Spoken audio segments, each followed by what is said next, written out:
Hello दोस्तों। तो आज की इस वीडियो में हम लोग बात करने वाले हैं क्लास 10th के चैप्टर नंबर 2 पॉलिनोमियल्स के बारे में। देखो यार, मेरी एक बात को बहुत अच्छे से समझना कि किसी भी चैप्टर को स्टार्ट करने से पहले उसके बेसिक मीनिंग के बारे में जानना बहुत ज़्यादा जरूरी हो जाता है। बिकॉज कुछ टर्म्स या कुछ टर्मिनोलॉजीज ऐसी होती हैं जो कि उस चैप्टर के अंदर या उस चैप्टर की एक्सरसाइज के क्वेश्चंस के अंदर यूज होती हैं। सो बिफोर स्टार्टिंग और before doing the questions of any exercise of any chapter, it is very necessary to understand what is the meaning of that chapter.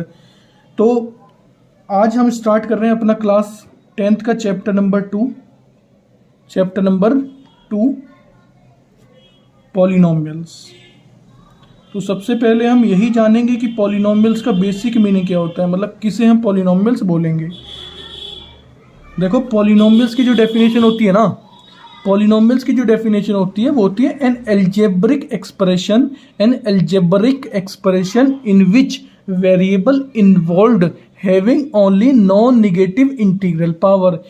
It means ऐसी algebraic expression जिसमें जो variable involve हुए हैं उनकी कैसी power होनी चाहिए, एक नॉन नेगेटिव इंटीग्रल पावर होनी चाहिए। नॉन नेगेटिव इंटीग्रल पावर का मतलब है कि इंटीजर्स में से नेगेटिव वाले नंबर को हटा दो, है ना। इंटीजर्स के अंदर क्योंकि क्या क्या नंबर आते हैं, नेगेटिव वाले आते हैं, जीरो भी आता है और पॉजिटिव भी आता है। तो मैंने ये कहा नॉन नेगेटिव इंटीग्रल पावर होनी चाहिए। इसका मतलब ये है कि इंटीजर्स में से नेगेटिव वाले नंबर को हटा दो, मतलब वेरिएबल की पावर कैसी होनी चाहिए, एक होल नंबर में होनी चाहिए। ठीक है, तो डेफिनेशन में एक नई चीज आप लोगों को सुनने को मिली होगी। वो नई चीज क्या है? वो नई चीज है algebraic.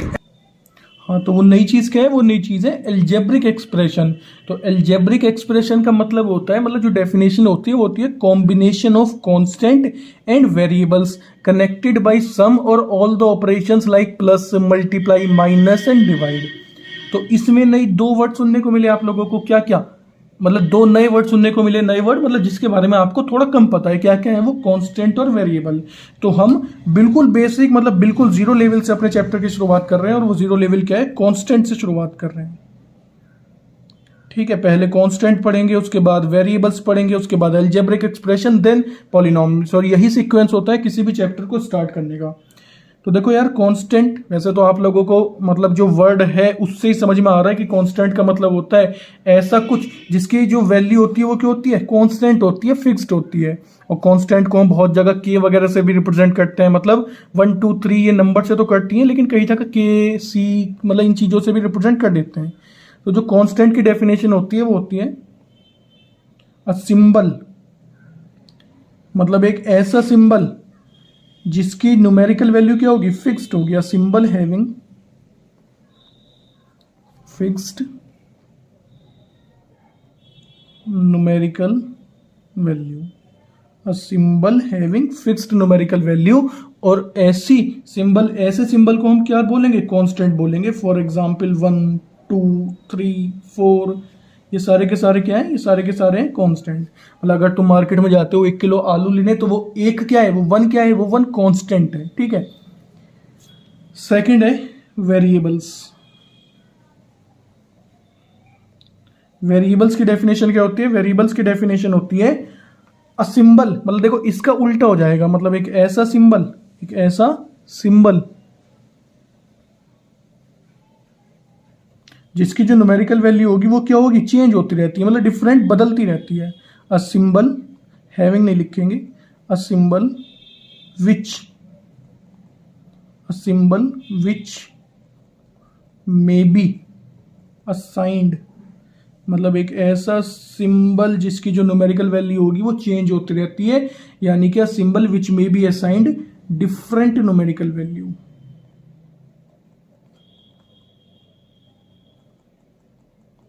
A symbol which may be assigned different numerical values is called variables. अब variables को जो हम मेनली रिप्रेजेंट करते हैं क्लास 9th और क्लास 10th के अंदर, वो कैसे करते हैं? Represented by. कैसे करते हैं? मतलब मेनली हम एक्स, वाई और जेड से ही करते हैं। मतलब क्लास 9th और क्लास 10th के अंदर हम जो वेरिएबल्स को रिप्रेजेंट करते हैं वो केवल 3 तरीके से ही करते हैं, एक्स, वाई और जेड, है ना। तो देखो और थोड़ा सा समझते हैं यार, कांस्टेंट और वेरिएबल का मतलब क्या होता है।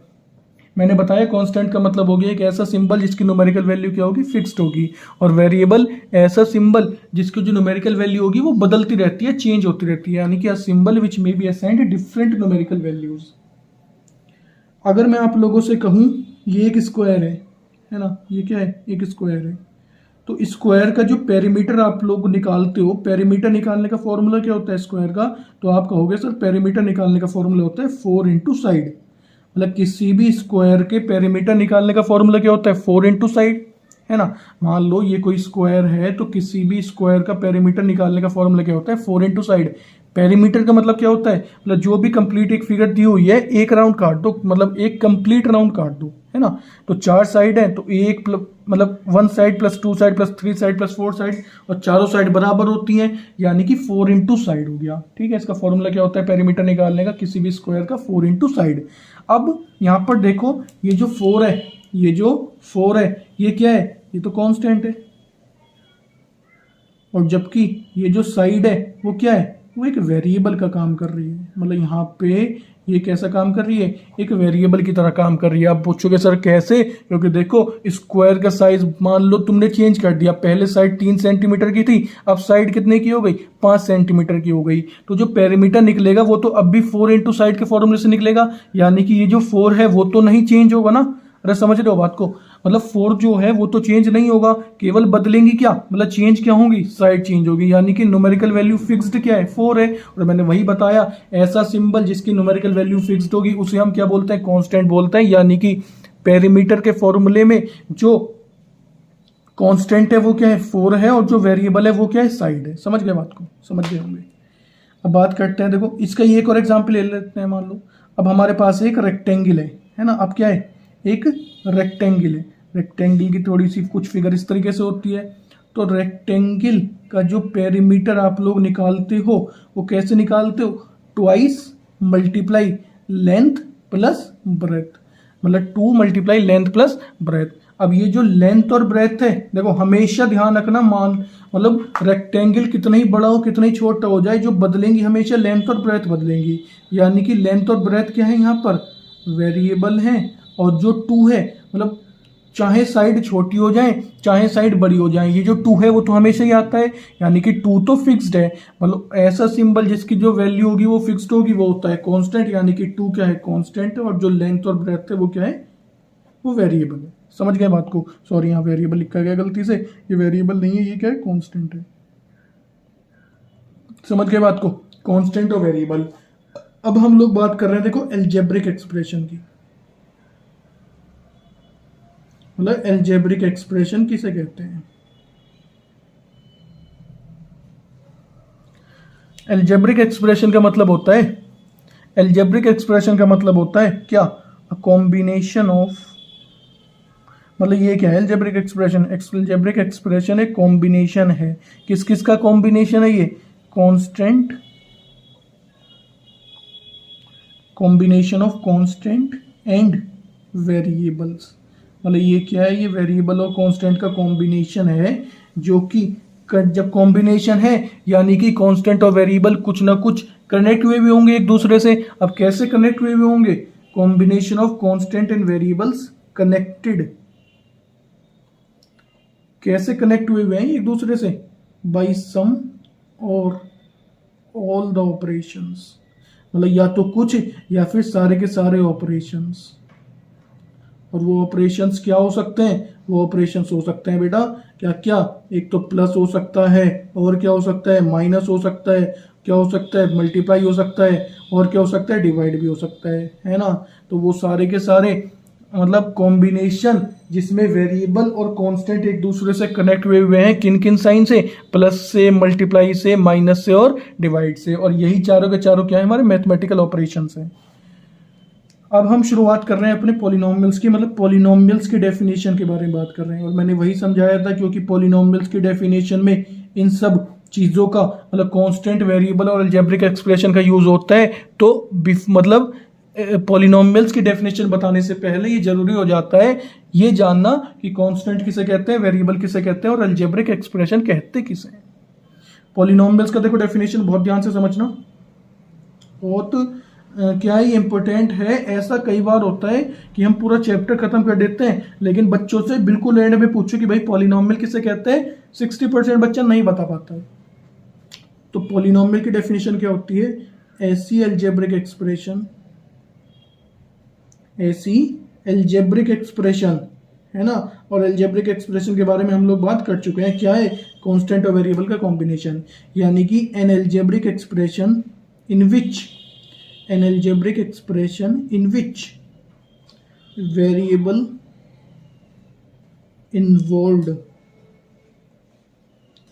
मतलब जिसमें जो वेरिएबल इन्वॉल्व हुए हैं उनकी having only non negative integral power.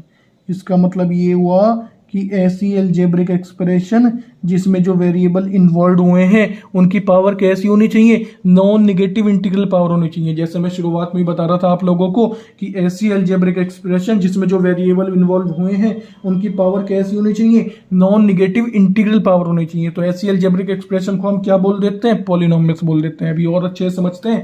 देखो, नॉन निगेटिव इंटीग्रल पावर कहने का मकसद क्या है, मतलब कहने का मतलब क्या है। इंटीजर में मैंने आप लोगों को बताया कि निगेटिव नंबर भी होते हैं, जीरो भी होते हैं और पॉजिटिव भी होते हैं, और मैं कह रहा हूं केवल नॉन निगेटिव, यानी कि मतलब इंटीजर्स में से निगेटिव वालों को हटा दो। तो नॉन निगेटिव कौन से बचे, 0 टू इनफाइनाइट। क्यों, क्योंकि जीरो हमारे पास ना ही निगेटिव है ना ही पॉजिटिव है। तो नॉन निगेटिव में क्या क्या आता है, मतलब जीरो भी आता है। तो नॉन निगेटिव इंटीग्रल पावर होनी चाहिए किसकी, वेरिएबल की, जो कि आ रहे हैं किसी भी अलजेब्रिक एक्सप्रेशन के अंदर। अब नॉन निगेटिव इंटीग्रल पावर को हम क्या बोल सकते हैं, होल पावर भी कह सकते हैं, क्योंकि अभी मैं समझा चुका हूं आप लोगों को क्या, कि नॉन निगेटिव इंटीग्रल का मतलब है केवल निगेटिव वाले हटा दो और 0 टू इनफाइनाइट वाले बचे, और 0 टू इनफाइनाइट वालों को हम लोग क्या बोलते हैं, होल नंबर भी बोलते हैं। यानी कि ऐसी अलजेब्रिक एक्सप्रेशन जिसमें जो वेरिएबल इन्वॉल्व हुए हैं उनकी कैसी पावर होनी चाहिए, एक नॉन निगेटिव इंटीग्रल पावर होनी चाहिए। ठीक है भाई। तो ऐसी अलजेब्रिक एक्सप्रेशन को हम लोग क्या बोल देंगे, पॉलिनोमियल्स बोल देंगे। अब इसके एग्जाम्पल की बात करते हैं। देखो, मान लो मैंने लिख दिया x+3। देखो, ऐसी अलजेब्रिक एक्सप्रेशन किसे कहते हैं, कांस्टेंट और वेरिएबल के कॉम्बिनेशन को, है ना, कांस्टेंट और वेरिएबल के कॉम्बिनेशन को, जो कि एक दूसरे से कनेक्ट हुए होते हैं, प्लस से, माइनस से, मल्टीप्लाई से, डिवाइड से। जिसमें जो वेरिएबल इन्वॉल्व हुआ है उनकी कैसी पावर होनी चाहिए, एक होल पावर होनी चाहिए। देखो, वेरिएबल क्या है यहाँ पर, वेरिएबल क्या है यहाँ पर, ये आया है x, इसकी पावर कैसी है, देखो इसकी पावर है 1, यानी कि होल पावर है, यानी कि ये क्या है, पॉलिनोमियल्स है। देखो यहाँ पर एक पॉइंट और ऐड कर लेना, जो हम पॉलिनोमियल्स को रिप्रेजेंट करते हैं ना, पॉलिनोमियल्स को रिप्रेजेंट करते हैं वो p, देखो p मतलब पॉलिनोमियल, और जो भी वेरिएबल उसके अंदर आता है x से कर देते हैं, या फिर कहीं कहीं q, और जो भी वेरिएबल उसके अंदर आया है उससे कर देते हैं ना। तो ये सिंबल होते हैं, rx से भी कर देते हैं। अब देखो, पॉलिनोमियल है तो पॉलिनोमियल को हम p से करते हैं, और वेरिएबल किस वेरिएबल का यूज हुआ है इसके अंदर, x का यूज हुआ है, यानी कि इसको करेंगे हम px से। तो ये एक पॉलिनोमियल है। सिमिलरली अगर हम एग्जाम्पल लेना चाहें दूसरा, तो ये एक एग्जाम्पल हो गया, ये एक पॉलिनोमियल है। अगर मैं तुमसे कहूं कि पॉलिनोमियल का अगला एग्जाम्पल मान लो मैंने कंसीडर कर लिया, क्या, पॉलिनोमियल का अगला एग्जाम्पल कंसीडर कर लिया है x² प्लस x⁻1 - 5। अब यहाँ देखो ये पॉलिनोमियल है नहीं है, देखो अलजेब्रिक एक्सप्रेशन है जिसमें जो वेरिएबल इन्वॉल्व हुए हैं उनकी पावर केवल होल नंबर है, होल नंबर। यहाँ पे देखो 1 है, यहाँ 2 है, और यहाँ पे वेरिएबल नहीं है, यानी कि यहाँ पे मैं वेरिएबल की पावर 0 लगा सकता हूँ। क्यों, क्योंकि किसी भी नंबर की पावर 0 1 होता है। ठीक है, तो मतलब हम कह सकते हैं कि ये भी पॉलिनोमियल्स है। एक एग्जाम्पल और लेते हैं, x⁵ - 1, ये भी देखो एक पॉलिनोमियल है। दूसरा अगर मैं आप लोगों के, तो अब हम बात करते हैं इसके एक और एग्जाम्पल की, पॉलिनोमियल के एक और एग्जाम्पल की। कंसीडर कर लेते हैं पॉलिनोमियल एक p, और उसके अंदर वेरिएबल का यूज़ हुआ है x, मतलब हमने पॉलिनोमियल मान लिया एक 1 मान लेते हैं, है ना। तो आपको ये बताना है कि ये पॉलिनोमियल होगा या नहीं होगा। तो देखो मैंने बता रखा है, पॉलिनोमियल की डेफिनेशन होती है ऐसी अलजेब्रिक एक्सप्रेशन जिसमें जो वेरिएबल इन्वॉल्व हुआ है उसकी कैसी पावर होनी चाहिए, एक होल नंबर में पावर होनी चाहिए। अब आप ये कहोगे सर यहाँ पे तो वेरिएबल है ही नहीं, लेकिन देखो यहाँ पे वेरिएबल बनाया तो जा सकता है, मतलब 1 की जगह में लिख सकता हूँ ना x⁻0, लिख सकता हूँ। क्यों? क्योंकि देखो तुम लोगों को पता है कि किसी भी नंबर की पावर 0 क्या होता है, 1 होता है, तो इसलिए मैं 1 की जगह लिख सकता हूँ x की पावर 0। तो x की पावर 0 या फिर अगर कहीं ना कहीं लिखा हुआ आ जाए केवल 1, तो वो भी क्या है, वो भी एक तरीके का पॉलिनोमियल ही है। इस पॉलिनोमियल का अलग से नाम है ना, वो हम आगे बात करेंगे। कांस्टेंट पॉलिनोमियल बोलते हैं ऐसे पॉलिनोमियल को, लेकिन वो हम आगे बात करेंगे। अभी केवल ये समझना कि x की पावर 0 या केवल अगर 1 आता है लिखा हुआ, तो वो भी क्या होता है, एक पॉलिनोमियल होता है। ठीक है, कुछ और मान कंसीडर करते हैं। मान लेते हैं लिखा हुआ है x² प्लस x माइनस का रूट x। अब बताओ ये पॉलिनोमियल होगा या नहीं होगा? देखो पॉलिनोमियल की डेफिनेशन है ऐसी अलजेब्रिक एक्सप्रेशन जिसमें जो वेरिएबल इन्वॉल्व हुआ है उसकी पावर होनी चाहिए होल नंबर में। अब सर यहाँ पे तो वेरिएबल की पावर 2 है, मतलब होल नंबर में है। यहाँ पे वेरिएबल की पावर है 1, मतलब होल नंबर में है। लेकिन यहाँ पे वेरिएबल की पावर है 1/2, क्योंकि रूट का मतलब क्या होता है, पावर में 1/2। अरे रूट का मतलब क्या होता है, रूट का मतलब होता है बच्चों पावर में 1/2। और मैंने क्या बताया, मतलब वेरिएबल की पावर एक होल नंबर में होनी चाहिए, और होल नंबर का मतलब है ना ही निगेटिव ना ही फ्रैक्शन, यानी कि ये पॉलिनोमियल नहीं है।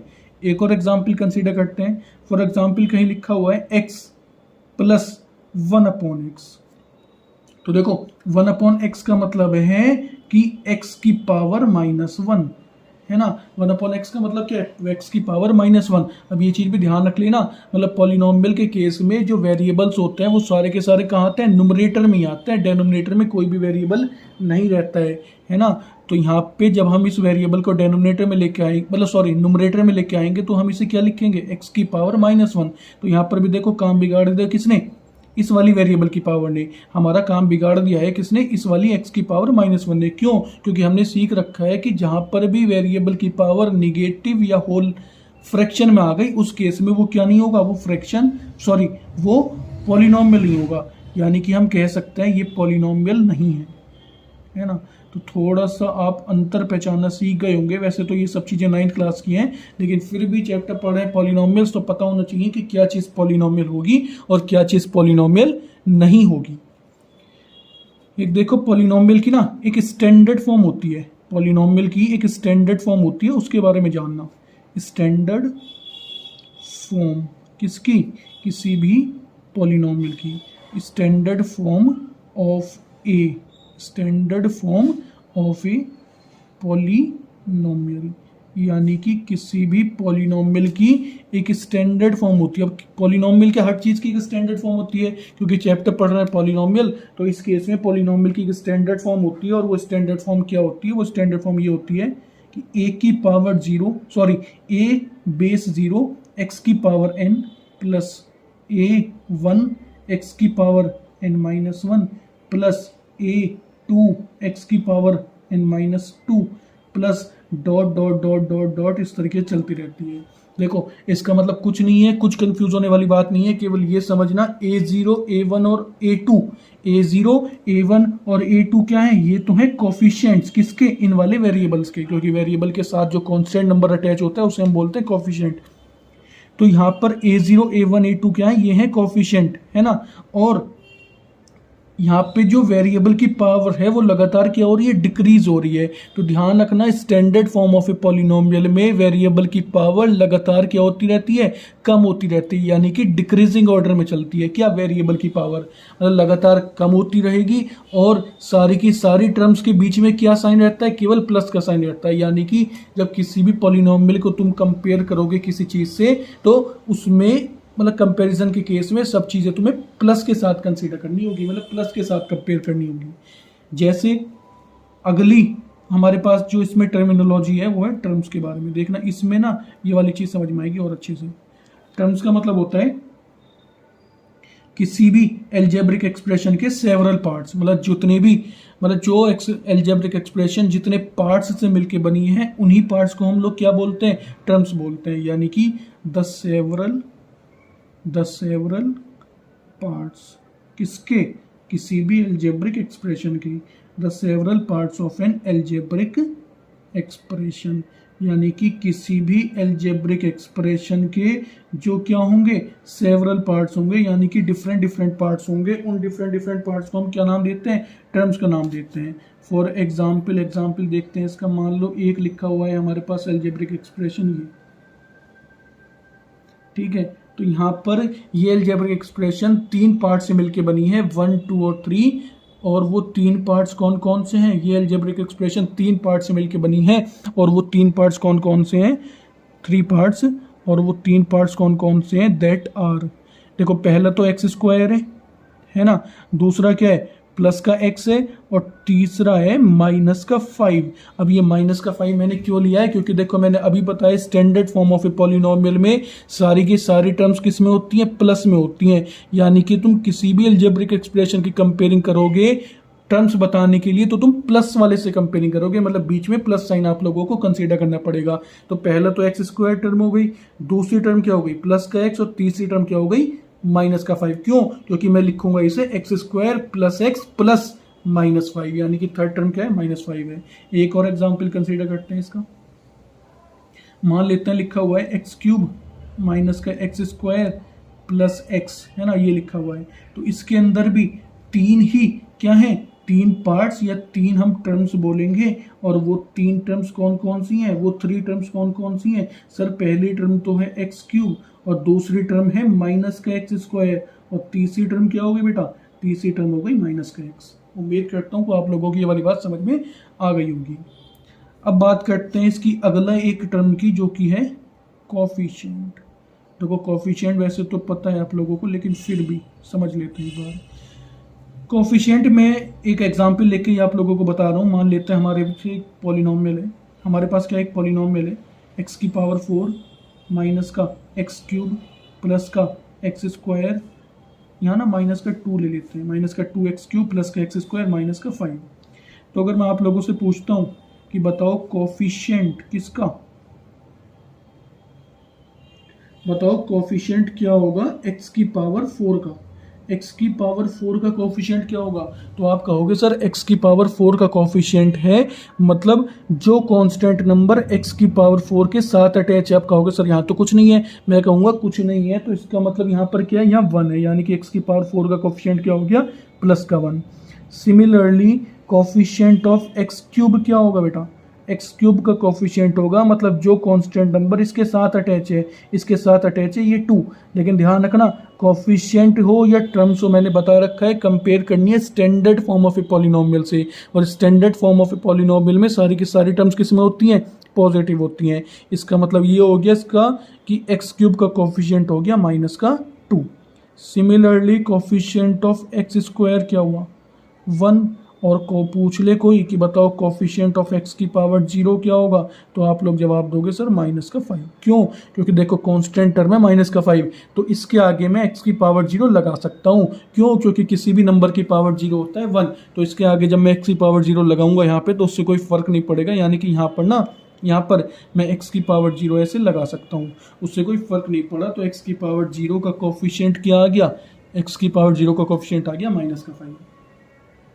अब बात करते हैं, देखो अगला है मोस्ट इम्पोर्टेंट है डिग्री, है ना। डिग्री, डिग्री का मतलब होता है द मैक्सिमम, डिग्री का मतलब होता है the maximum power of variable, the maximum power of variable in an polynomial. यानी कि किसी भी पॉलिनोमियल में वेरिएबल की जो मैक्सिमम पावर होगी उस पावर को ही हम क्या नाम देंगे? उस पावर को ही हम नाम देंगे बेसिकली उस पॉलिनोमियल की डिग्री। ठीक है, उस पॉलिनोमियल की डिग्री, यानी कि the maximum power of the variable in a polynomial, मतलब किसी भी पॉलिनोमियल में वेरिएबल की जो मैक्सिमम पावर होगी उस पावर को हम लोग क्या नाम देंगे? डिग्री का नाम देंगे। फॉर एग्जाम्पल कंसिडर करते हैं एक एग्जाम्पल।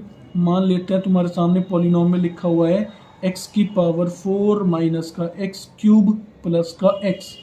देखो मैंने क्या बताया? The maximum power of variable in an polynomial, यानी कि किसी भी पॉलिनोमियल में वेरिएबल की जो मैक्सिमम पावर होती है उस मैक्सिमम पावर को ही हम क्या नाम देते हैं? उस पॉलिनोमियल की डिग्री का नाम देते हैं। यानी कि यहाँ पर वेरिएबल की पावर क्या है? 1 है। ठीक है, यहाँ पर वेरिएबल की पावर क्या है? 1 है। यहाँ पर वेरिएबल की पावर क्या है? 3 है। और यहाँ पर वेरिएबल की पावर क्या है? 4 है। तो 1, 3 और 4 में मैक्सिमम क्या हो गया, कोई छोटी क्लास का बच्चा ही बता देगा सर 1, 3 और 4 में सबसे बड़ा नंबर है 4। और मैंने वही बताया कि किसी भी पॉलिनोमियल में वेरिएबल की जो भी मैक्सिमम पावर होगी उसको ही हम क्या कहते हैं, उसको ही हम उस पॉलिनोमियल की डिग्री कहते हैं, यानी कि डिग्री ऑफ px, इस पॉलिनोमियल की डिग्री क्या हो गई सर 4 हो गई। ठीक है, एक और एग्जाम्पल कंसीडर करते हैं। मान लेते हैं तुम्हारे पास लिखा हुआ है एक x² प्लस x माइनस का रूट x, इसकी बताओ क्या होगी डिग्री। तो तुम में से ना बहुत सारे बच्चे इसकी जैसी पॉलिनोमियल को देखेंगे डायरेक्ट डिग्री मार्क कराएंगे क्या 2, मतलब डायरेक्ट डिग्री लिख आएंगे 2। क्यों? क्योंकि वो केवल ये देखेंगे सर वेरिएबल की मैक्सिमम पावर है 2, मतलब वेरिएबल की मैक्सिमम पावर क्या है 2 है, तो वो डिग्री लिखाएंगे इसकी 2 की। लेकिन उन्हें ये नहीं पता है कि डिग्री की डेफिनेशन क्या होती है। इसलिए मैं कहता हूँ कि किसी भी चैप्टर को स्टार्ट करने से पहले बेसिक चीज़ें समझ लो। क्यों? क्योंकि देखो डिग्री का मतलब क्या होता है, the maximum power of the variable in an polynomial, यानी कि किसी भी पॉलिनोमियल में वेरिएबल की जो मैक्सिमम पावर होती है उस पावर को हम क्या कहते हैं, उस पॉलिनोमियल की डिग्री। अब ये तो देख लो क्या ये पॉलिनोमियल है या नहीं है।